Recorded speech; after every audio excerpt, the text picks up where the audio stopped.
Airtel दुनिया की सबसे बड़ी दूरसंचार कंपनियों में से एक है, जिसकी एशिया और अफ्रीका के 18 से अधिक देशों में उपस्थिति है। कंपनी का एक समृद्ध इतिहास है जो 1995 से शुरू होता है, जब सुनील मित्तल द्वारा भारत में इसकी स्थापना की गई थी।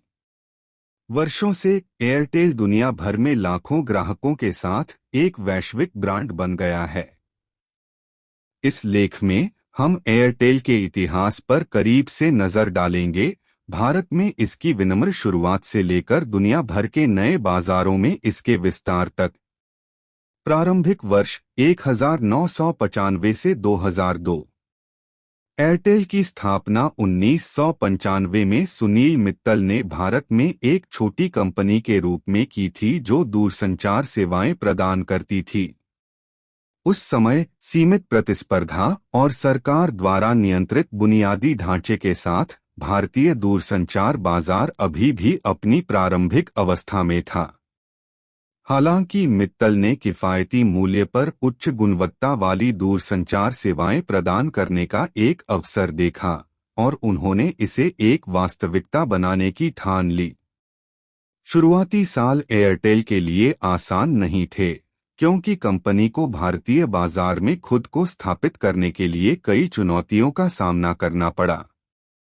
सबसे बड़ी चुनौती इंफ्रास्ट्रक्चर की कमी थी, जिससे ग्राहकों को भरोसेमंद सेवाएं मुहैया कराना मुश्किल हो गया था।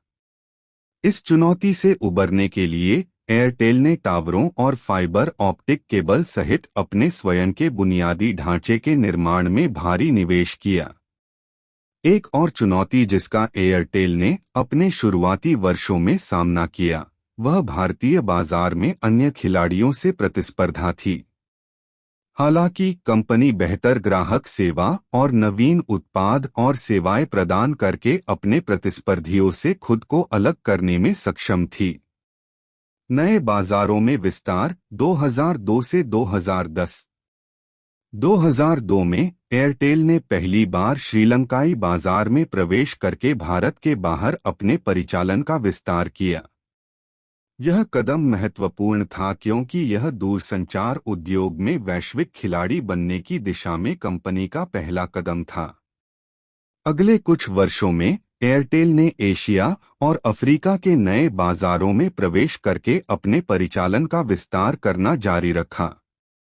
इस अवधि के दौरान एयरटेल द्वारा किए गए सबसे बड़े अधिग्रहणों में से एक 2010 में ज़ैन के अफ्रीकी संचालन की खरीद थी। इस अधिग्रहण ने एयरटेल को अफ्रीका में एक महत्वपूर्ण उपस्थिति दी, जिसके संचालन महाद्वीप के 15 देशों में हुए। इस अवधि के दौरान एयरटेल ने भी अपने ग्राहकों के लिए नए उत्पादों और सेवाओं को पेश करना जारी रखा। सबसे महत्वपूर्ण नवाचारों में से एक एयरटेल मनी का लॉन्च था, एक मोबाइल भुगतान प्लेटफॉर्म जिसने ग्राहकों को अपने मोबाइल फोन का उपयोग करके पैसे ट्रांसफर करने और बिलों का भुगतान करने की अनुमति दी। एयरटेल मनी उद्योग में एक गेम चेंजर था और इसने एयरटेल को मोबाइल भुगतान के क्षेत्र में अग्रणी के रूप में स्थापित करने में मदद की।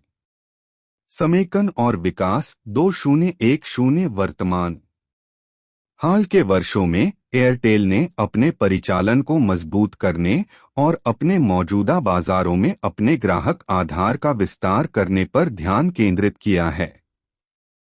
कंपनी ने अपने ग्राहकों को और भी बेहतर सेवाएं प्रदान करने के उद्देश्य से बुनियादी ढांचे और प्रौद्योगिकी में भारी निवेश करना जारी रखा है।